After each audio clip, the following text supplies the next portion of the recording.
priesthood Hindu family. I was born in a Hindu family to Brahmin priests. My grandfather, my great-grandfather, and my great-great-grandfather were Hindu priests. It was unthinkable and offensive for a daughter of a granddaughter of a priest to come away from that system. I was so hungry for God. I was so thirsty for God. When I was born at the age of 6 days old, I was dedicated to Hindu demons in a cave temple. I was left in a cave temple, and from that moment on, my mind, my spirit, and my soul was overtaken by demonic forces that I had no control over. I could not control these forces. They controlled me. Every decision I made, everything I became. I began to learn to worship the names of over 2,000 gods. Over 2,000 gods by memory. It was required of me. It was required of the priesthood. And I, as an obedient daughter of a priest or granddaughter of a priest, I learned the names of 2,000 gods. At the age of 19 or 20, I was so hungry for God, but I did not know His name, where He was, who He is. And so I started a journey of pain and darkness.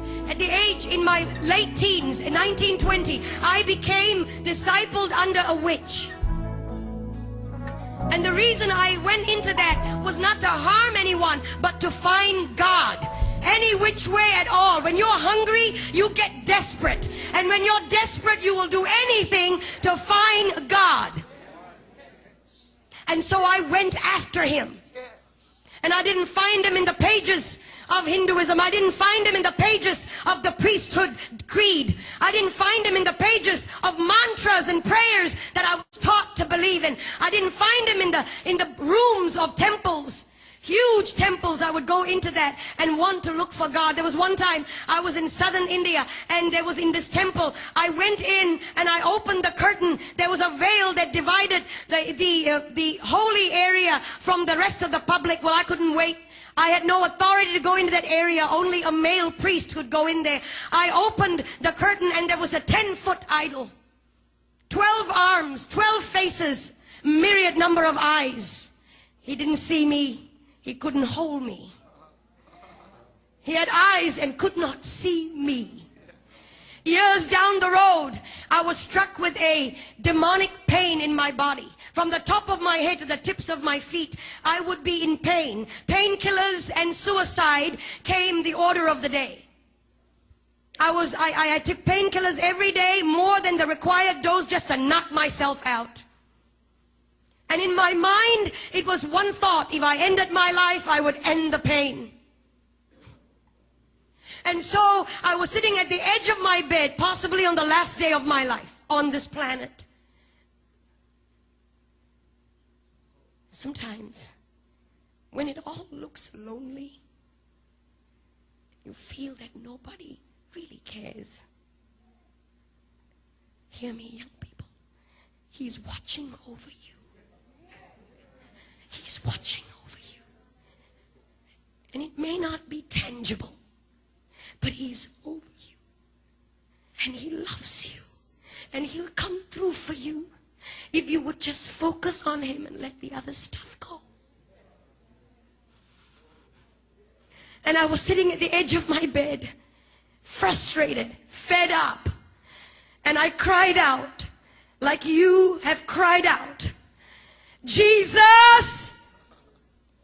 I'd heard of that name when I was growing up. Christmas cards.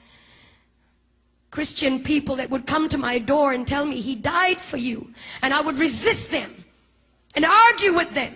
Proud and arrogant of the priesthood that I belonged to. Ignorant. And when I cried out, Jesus, the presence of a holy God began to filter through that room. That room was darkened. The lights were switched off. I was sitting on the edge of my bed. I never saw His face, but His voice was as audible as anything that I've ever heard before. I am Jesus. I am God. And He touched my body. No doctor could cure the disease that was in my body. No doctor could heal me. Young man, No doctor could provide the answers.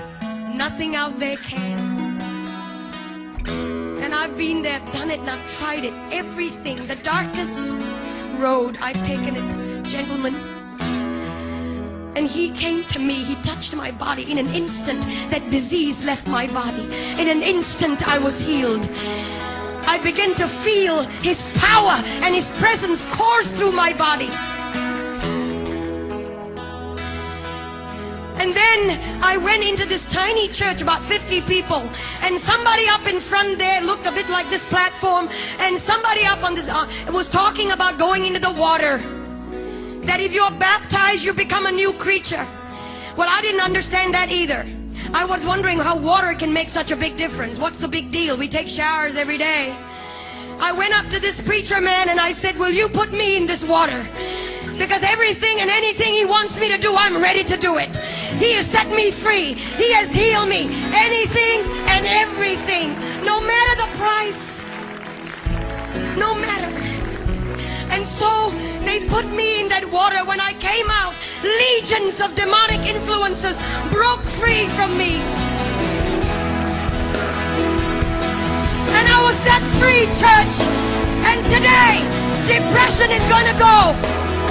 Heart disease is going to flee. Jesus is in this house. He's here. And if you will shout.